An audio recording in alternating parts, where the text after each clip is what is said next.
Does philosophy affect my life? Most of us think of philosophy as a body of knowledge that's very distant and not really connected to anything in our life. Yet, this could not be further from the truth. To understand how philosophy is intimately connected with everything we do, we need to understand what's called a subalternate science. Now, to begin, we're going to look at the different levels of being. So you can look at the very bottom and you see gold, and you have the different types and categories all the way up to the highest, which is being. Now, gold is the most specific type of being, and being is the most general category of being. Now, we need to understand what's called genus and species. So, gold is a specific type of metal, which means that gold is a species of metal. And gold is a type of metal, meaning that gold is part of the genus of metal. Now we can apply this all the way up to being. All things that exist are part of the species of being, or are a specific type of being. And for all things that exist, being is the genus. Now, we can see that because of this, all the truths of being apply to all the specific types of being.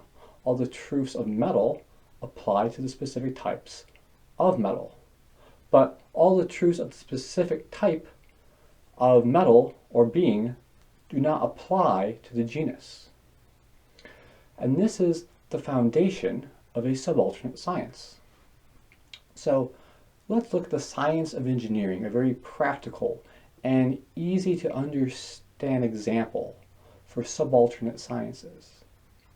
So a subalternate science is a science that takes its first principles from higher sciences. So for example, in order to know engineering, you have to have an understanding of physics and chemistry. Now, physics and chemistry, they are also subalternate sciences, because in order to understand physics and chemistry, you have to understand math. Now, since engineering is a subalternate science, that means that even if I am the best engineer, the greatest engineer in the world, I understand all the truths of engineering perfectly.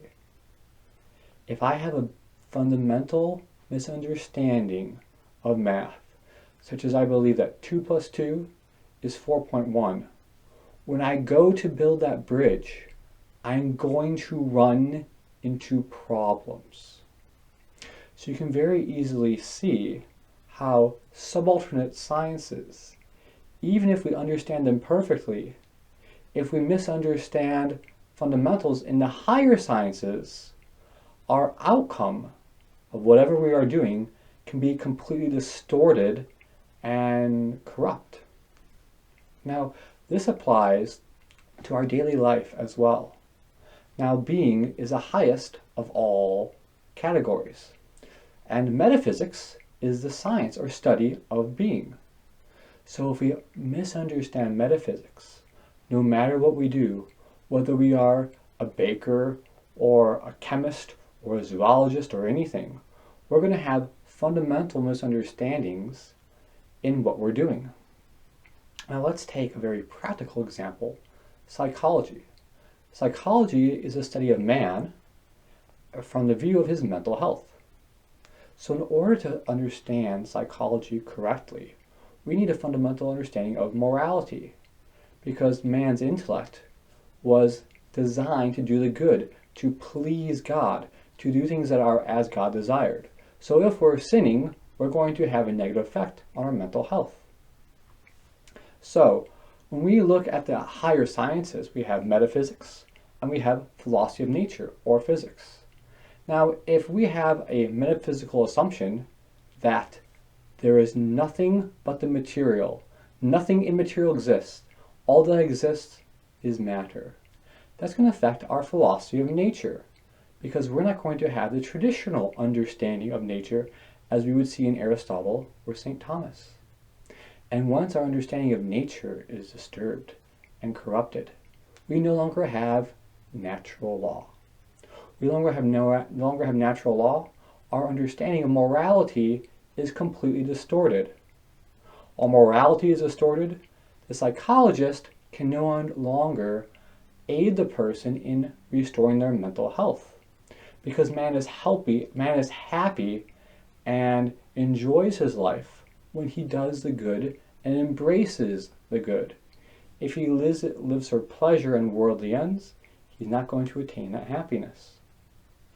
Another reason why psychology will be very distorted is because our understanding of man relies on a body and a soul.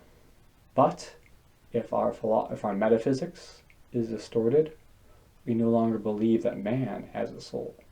We may believe that man is just material. Man is just a robot or a machine. So when psychologists try to fix the distorted intellect, viewing it as just a machine, they're going to run into major problems. And this is what we have seen with modern psychology, which has been very much influenced by people like Freud and Jung, who have a very distorted understanding of the human intellect. So we can see from this that modern philosophy can really hurt man because of the subalternate sciences. These lower sciences that we deal with are affected by the higher sciences. So by understanding a subalternate science, we can see how philosophy affects us in our daily lives and our decisions. And we can see why it is critical that we begin studying philosophy so we can change our lives and live in accord with the Catholic faith.